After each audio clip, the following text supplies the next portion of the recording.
So just an insane coaching carousel. Football Scoop is absolutely popping lately with the coaching carousel guys. Man, oh man, is this a fun time of year, also a busy time of year. Busy, busy, busy. The playoff coming up. Transfer portal just absolutely makes this time just absolutely crazy time in college football. So let's talk about two big hires, two interesting hires. Indiana's still open, but Syracuse hires Fran Brown. What an intriguing hire. A cornerbacks coach that coached at Georgia, a guy that was at Temple a very long time, a guy that has an incredible story, a guy who went to junior college, a 5'10 cornerback, or played quarterback in high school and cornerback, lived in Camden, New Jersey, and he really came up, and I'm telling you guys, was starting at Western Carolina.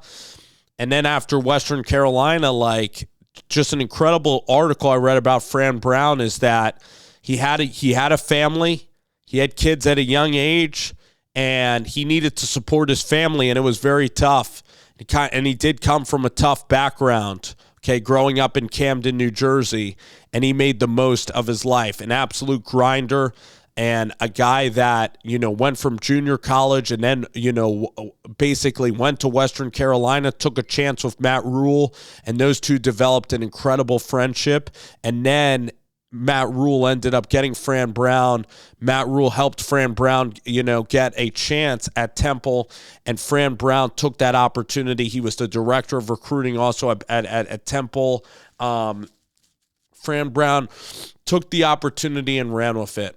Fran Brown, an excellent person by all accounts, and a guy's story that is just tremendous, a guy who defied the odds, defied circumstance, and a guy who went to Baylor, was a great recruiter at Baylor, and then he worked with the cornerbacks at Georgia. So Kamari Lassiter, he worked under Kirby Smart, and also worked with defensive coordinator there, is Will Muschamp. So is with Muschamp, again, very experienced coach and defensive coordinator. So he worked with Muschamp, and then of course, the defensive coordinator of Georgia. How in the heck am I forgetting the DC at Georgia? It's right on the tip of my tongue. He is 30 years old. And he is a very, very coveted coach in the business, okay? So the DC at Georgia, man, is it frustrating me.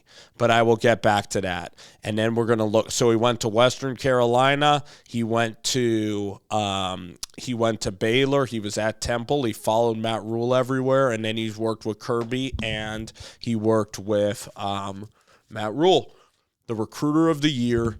A guy who recruits the East Coast, a guy who spent time also at Rutgers.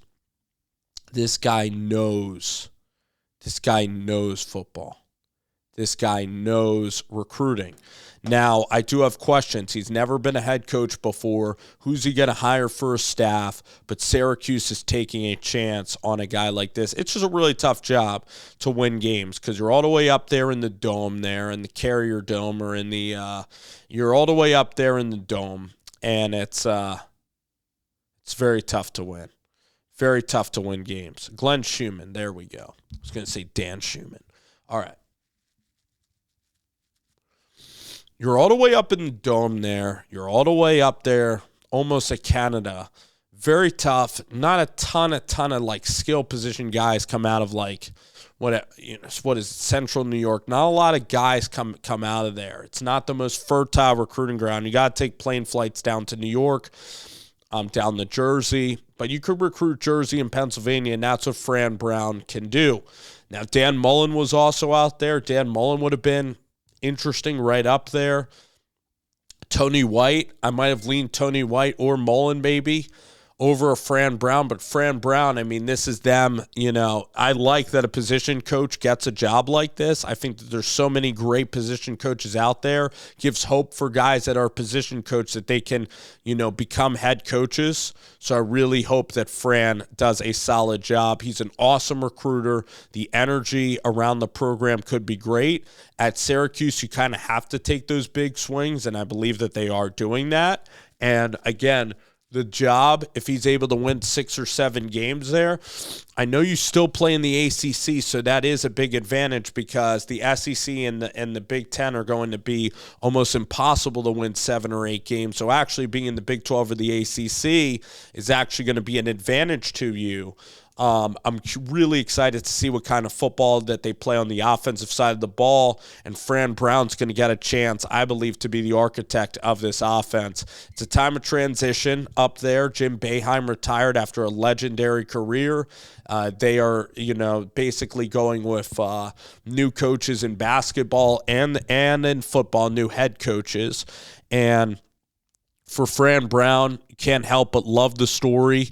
You worry a little bit about how he can handle being a head coach. Again, I think it'd be smart for him to, maybe hire a former head coach on the staff for maybe the first couple of years.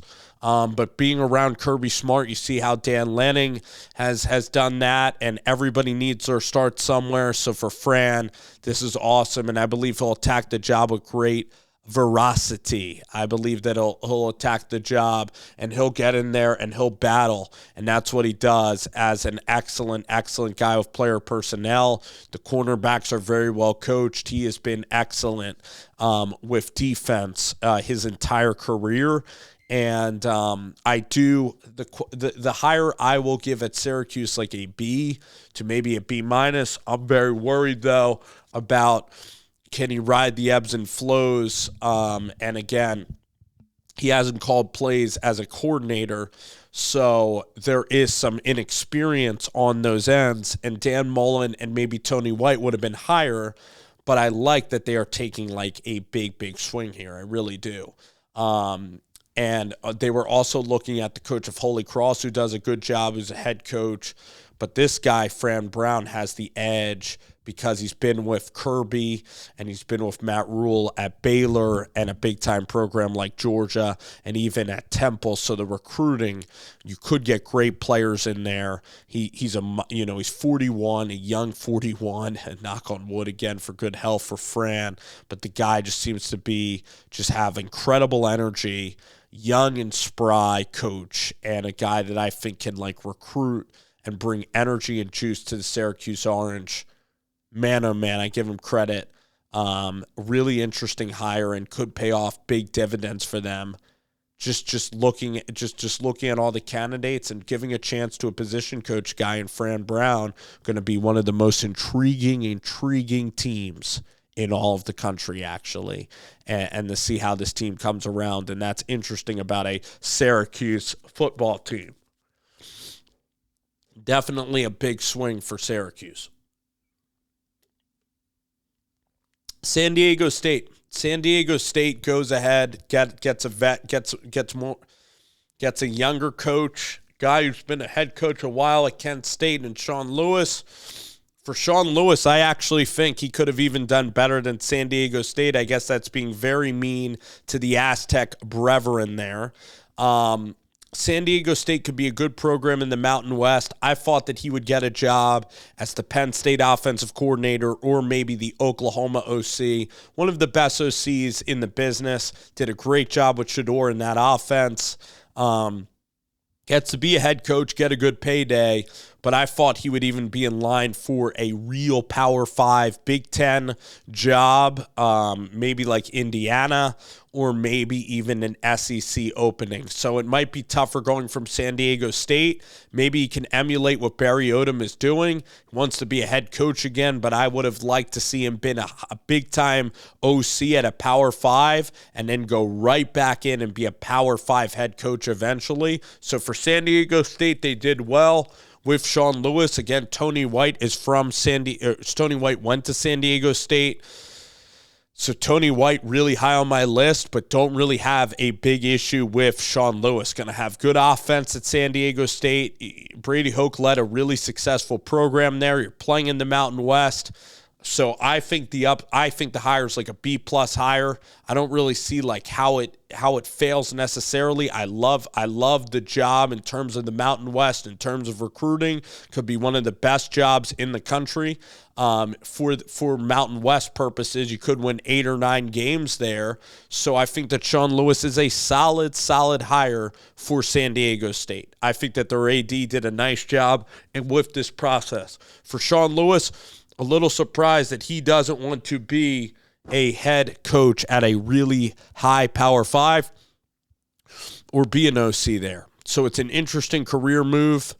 So San Diego State, you're going to try to, again, build up San Diego State. You were at Kent State. A lot of moving for Sean Lewis.